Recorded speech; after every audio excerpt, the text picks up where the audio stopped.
영국의 BBC가 올해의 여성 100인을 선정했습니다. 2020년 세계에서 가장 영향력 있는 여성 100인을 발표한 것인데 코로나19 팬데믹에도 우리 세계에 놀라운 변화를 안겨준 사람들입니다. 중동 최초로 화성 프로젝트를 성공적으로 이끌고 있는 UAE 첨단 기술부 장관이자 UAE 우주국 의장을 맡고 있는 사라 알 아미리를 비롯해서 홍콩 민주화운동가 아그네스 차우, 베이징에서 새로 만들어진 보안법에 의해 체포된 운동가 중 한 명, 15세 때부터 정치에 적극적이었던 그녀는 그녀의 지지자들 사이에서 가족과 국가를 위해 중국과 맞서 싸운 전설적인 여자 주인공 뮬란이라고 불리고 있습니다. 자, 그리고 놀랍게도 한국의 정은경 본부장도 BBC가 선정한 100인에 포함됐습니다. BBC는 정은경 본부장은 바이러스 사냥꾼이다. 현재 한국질병관리본부의 수장으로 투명하고 신속하게 매일 브리핑에서 한국 국민들에게 코로나 상황을 알려주었다 보도했고, 정은경 본부장은 수상소감으로 나는 전염병에 대처하는데 헌신해온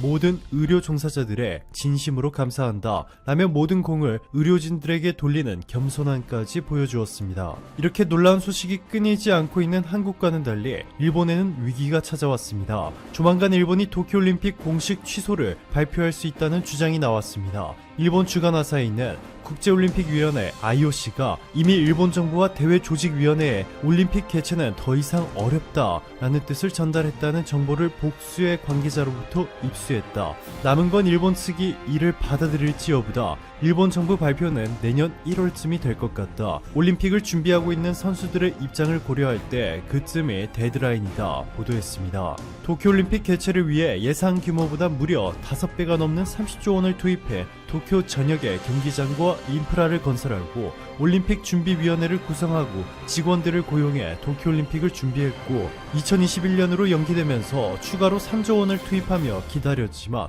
결국 올림픽에 완전히 취소되려 하고 있습니다. IOC가 더 이상의 연기는 허용하지 않겠다고 선언한 만큼 이제 다음 올림픽은 2022 베이징에서 치러질 예정입니다. 자, 그런데 이 정도는 앞으로 일본이 직면할 현실에 비하면 아무것도 아니었습니다. 일본의 진짜 위기는 따로 있었습니다. 니온 케이자이 신문은 일본 IT 조사업체 포멀하우트 테크노솔루션스가 이번에 출시된 아이폰 12를 분석한 결과 원가는 373달러인데 이 중에서 27.3%가 한국산이었다. 미국산은 25.6%, 일본산은 고작 13.2%에 불과했다 보도했습니다.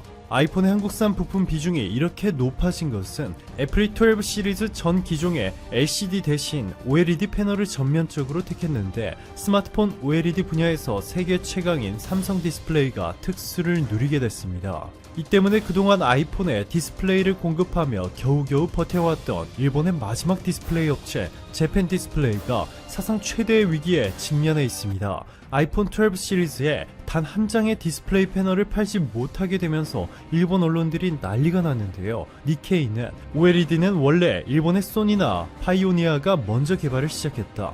그런데 한국과 투자 경쟁에서 밀리면서 지금은 한국 브랜드의 동무대가 펼쳐지고 있다 전했습니다. 애플은 한국산 부품에 너무 의존하지 않기 위해 지난 수년 동안 어떻게 해서든 일본의 재팬 디스플레이를 살리려고 안간힘을 써왔습니다. 2조 원 가까이 쏟아부어 재팬 디스플레이가 한국의 삼성 디스플레이처럼 성장하기를 바래왔지만 이제는 기술력이 한참 뒤떨어진 재팬 디스플레이 제품을 썼다가는 애플이 위기를 맞이할 수 있는 상황이 돼버렸습니다. 이뿐만이 아닙니다. 한국 제품을 사용하기를 극도로 꺼려했던 일본. 이러한 일본 국민들의 성향 때문에 전 세계 어디에서도 눈 씻고 보려야 구경조차 할 수 없는 소니 스마트폰, 샤프 스마트폰, 후지츠 스마트폰이 일본에서는 세계 1위인 삼성의 스마트폰보다 더 잘 팔렸는데 이제는 압도적인 브랜드가치, 기술력, 디자인 격차가 나면서 일본인들조차 한국의 핸드폰에 열광하기 시작했습니다. 일본 멀티미디어 리서치 연구소가 발표한 자료에 따르면 최근 6개월 동안 일본에서 팔린 스마트폰 브랜드 순위에서 삼성이 3위를 차지했고 2위를 기록한 소니도 순식간에 따라잡을 기세를 보여주고 있습니다.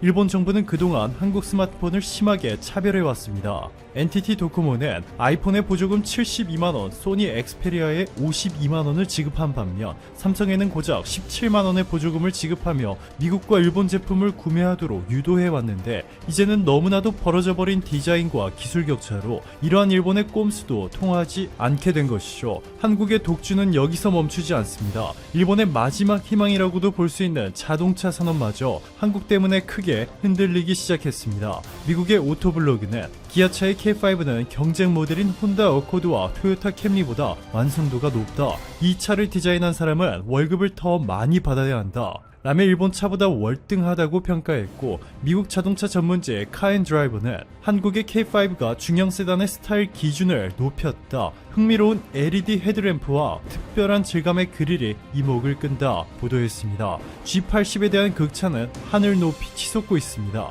카앤드라이버는 럭셔리 4도어를 위한 극적인 디자인을 보여주었다. 대담한 외부 스타일링을 통해 높은 시장 점유율을 보일 것이다 전했고, 전문가들은 메르세데스 벤츠와 BMW 등 독일 프리미엄 브랜드와 비교해도 손색이 없다 라고까지 극찬하고 있습니다. 여기에 제네시스의 SUV GB80이 미국에 상륙하면서 게임은 종료됐습니다. 더 이상 레서스가 경쟁에서 밀린 것은 물론이고 감히 제네시스의 비교 대상이 되지도 못할 것이라는 의견도 나오기 시작했습니다. 미국의 자동차 전문지 카앤드라이브는 GB80의 실내 소음을 측정해보니 메르세데스 마이바흐 S560보다 겨우 1dB이 더 크다. 제네시스 GB80은 최고급 리무진 마이바흐급 정숙성을 보유했다 전했고, 비즈니스 인사이더도 폭발적인 가속력을 낼 때를 제외하며 엔진의 존재를 알아차리기 어려울 정도로 소음이 없는 차다 극찬했습니다. 이에 현재 GB80을 구매하기 위해 2만 명이 줄을 섰다는 소식까지 전해졌습니다. 토요타의 주력 모델인 캠리는 기아의 K5 때문에, 프리미엄 브랜드 렉서스는 현대의 제네시스 때문에 해마다 천문학적인 돈을 쓸어 담았던 미국에서 한순간에 몰락할 수 있는 위기에 직면했습니다. 구독자 116만 명을 확보한 The Straight Pipes가 공개한 GB80 리뷰 영상에는 1600개가 넘는 댓글이 달렸고, 미국 네티즌들의 반응은 상상을 초월했습니다. 나는 SUV를 싫어하는데 이 차는 심각하게 살까 고민 중이다.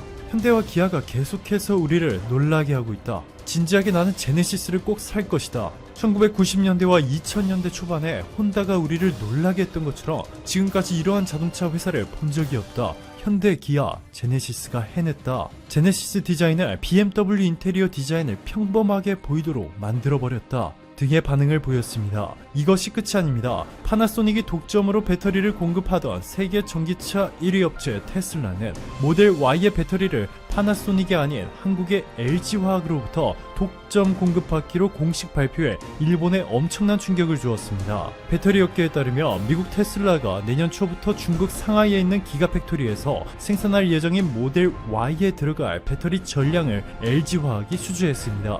일본의 파나소닉과 중국의 CATL이 휩쓸었던 세계 배터리 시장. 지난해 말까지만 해도 파나소닉이 1위, CATL이 2위, BYD가 3위, LG화학은 한참 뒤처진 4위였지만 올해 이들을 모두 제치고 오는 2026년까지 개발될 차세대 한국형 전투기에 유럽산 공대공 미사일이 장착된다. 방위사업청은 13일 미국의 공대공 무장과 관련한 수출 승인 검토가 장기화되고 있다며, 이에 따라 차세대 한국형 전투기 체계 개발 일정 준수를 위해 유럽산 공대공 무장 체계 통합을 병행 추진하기로 했다고 밝혔다. 차세대 전투기의 체계 통합될 유럽산 공대공 무장은 독일제 단거리 미사일인 아이리스-T와 중장거리 미사일 미티어다. 아이리스-T는 사거리 25km의 단거리 공대공 미사일로 현재 우리 공군이 주로 쓰는 미국산 AIM-9 사이드와 인도를 대체할 수 있는 무기다. 미티어 미사일은 프랑스와 독일, 이태리, 스페인, 스웨덴, 영국 등 6개국이 개발에 참여해 현재 영국에 조립 라인을 두고 생산 중인 미사일이다. 사거리 100km, 마하사의 속도를 지닌 공대공 미사일로 자체 레이더와 적외적 탐지 추적 장치를 통해 목표물을 탐지하는 게 특징이다. 방사청은 그러나 현 공군의 무장 활용도와 한미연합작전의 상호 융성 등을 고려해 미국산 공대공 무장체계 통합도 지속적으로 추진할 것이라며, 당초 계획대로 전투기 개발 예산 8조 8천억 원 범위 내에서 사업이 추진된다고 설명했다. 지난 2015년부터 시작된 KFX 사업은 2026년까지 약 8조 원을 투자해 공군의 기반 전력으로 활용할 120여 대의 전투기를 국내 연구 개발로 확보하는 사업이다. 건국 이래 최대 무기 사업으로 꼽히며 전투기 생산까지 포함하면 총 18조 원이 투입되는 초대형 국책 사업이다. 한국 군심 잡기 나선 외국 업체들. 해외 업체들도 한국군에 대한 마케팅 활동이 뛰어들 태세다. 대규모 무기 도입 사업은 이명박, 박근혜 정부 시절보다 줄어들었지만 전시작전 통제권 전환에 필요한 전력 증강 소요는 여전한 만큼 눈도장을 찍으면서 여론을 환기하려는 움직임이 활발하다. 유럽 항공무장 업체 MBDA는 미테어 공대공 미사일 소개에 중점을 두는 분위기다. KF-X에 탑재되는 미티어 미사일은 마하 4 이상의 속도로 100km 이상을 날아간다. 향후 F-35A에도 장착될 예정이어서 우리 공군에도 제안이 이루어지고 있다. 단거리 공대공 미사일 아스람도 소개된다. 사거리가 50km에 달하는 아스람 미사일은 미국 제4에이드와 인대보다 비행거리가 길어 제공권 장악에 큰 도움을 줄 수 있다. 스웨덴 사부는 글로벌 아이 조기경 보통 제기를 소개할 예정이다. 공군이 2020년대 중반을 목표로 차기 조기경 보통 제기 도입 사업을 추진 중이라는 점을 감안했다는 평가다. 글로벌 아이는 표적 탐지거리를 확장한 LEIR 레이더와 수평선 너머의 해상 표적까지 탐지할 수 있는 시스프레이 레이더를 탑재한다. 무인 항공기와 바다에서 표류하는 소형 목선도 정밀 탐지할 수 있다. 영국 BAE 시스템스는 항공 전자전체계인 두주와 2.75인치 레이저 유도 로켓 등을 홍보한다. 두주는 사우디아라비아의 F-15SA에 탑재된 것으로 F-15의 생존성을 높이는 효과가 있다. 공군의 F-15K 성능 개량 사업을 염두에 두었다는 해석이다.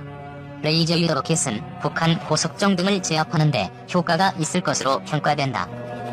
공군 F-15K 전투기가 타우러스 장거리 공대지 미사일을 장착한 채 이륙하고 있다. 공군 제공. 미국 보잉은 P-8A 해상 초계기와 AH-64A 공격 헬기를 서울 ADX에서 홍보한다. 우리 군은 지난해 P-8A 6대 도입을 결정했다. 하지만 한반도 해역을 감시하기에는 수량이 부족하다는 지적이 끊이지 않아 추가 구매 필요성이 제기되어 왔다. AH-64A는 육군에서 36대를 도입했으나 보잉은 추가 판매를 기대하는 것으로 알려졌다. 미국의 대표적 무인기업체인 제너럴 아토믹은 MQ-9과 MQ-1C 무인기를 소개한다. 최대 30시간 비행하면서 지상 지원을 할 수 있는 MQ-1C는 헬파이어 미사일 4발을 탑재할 수 있다.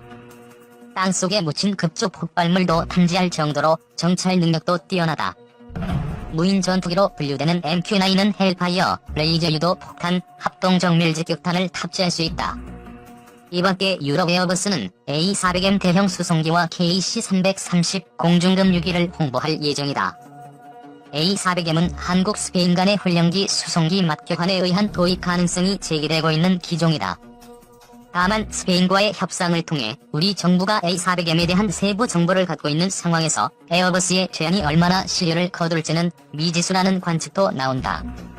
한국 공군이 운용 중인 타우러스 장거리 공대지 미사일 제조사인 독일 타우러스 시스템스는 타우러스 미사일의 단축형인 타우러스 K1을 홍보할 것으로 알려졌다. FA-50과 KF-X 등의 탑재가 가능하면서 사거리와 파괴력, 정밀도는 타우러스 미사일에 필적하는 수준이어서 소형 전투기의 전략적 타격 능력을 한층 끌어올릴 수 있을 것으로 전망된다. 2. 베이징에서 뉴욕 2시간 미중 마하 5 여객기 속도 경쟁. 미보잉 극초음속 무인 항공체 마하 5서 6분간 시험 비행 성공. 중선 극초음속기 디자인 공개 사막에 마하 35 실험장도 지어. 비싼 요금, 음속 돌파 때 소음 등 취항 전 해결해야 할 문제도. 미국과 중국이 음속의 5배로 나는 극초음속 여객기 개발 경쟁에 뛰어들었다. 미중, 러시아, 일본 등 우주 강국들은 지금까지 적이 탐지, 대응 체계를 무력화할 만큼 빠른 극초음속 미사일과 폭격기, 정찰기 개발에 주력했는데 이 군사 목적의 기술력이 민간 분야로 옮겨간 것이다.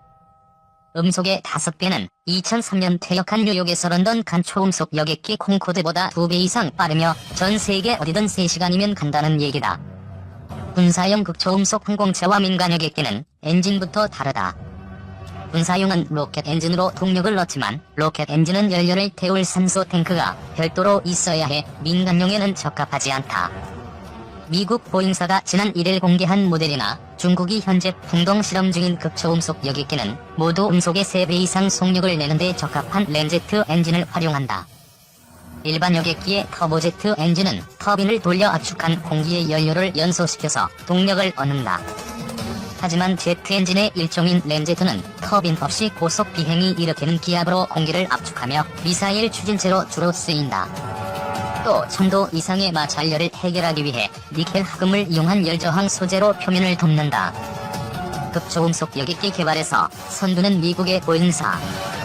보잉사는 2013년 5월 1일 무인 극초음속 항공체인 X-50 리레이 웨이브라이더를 태평양 상공에서 최고 마하 5.1의 속도로 6분간 시험 비행한 경험이 있다.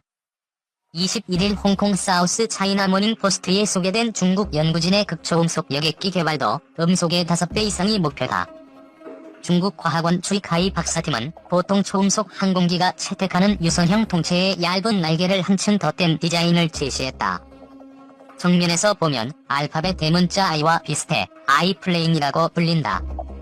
이렇게 보격기 모양을 띠는 것은 극초음속 항공기에 발생하는 특수한 공기 역학 때문이다.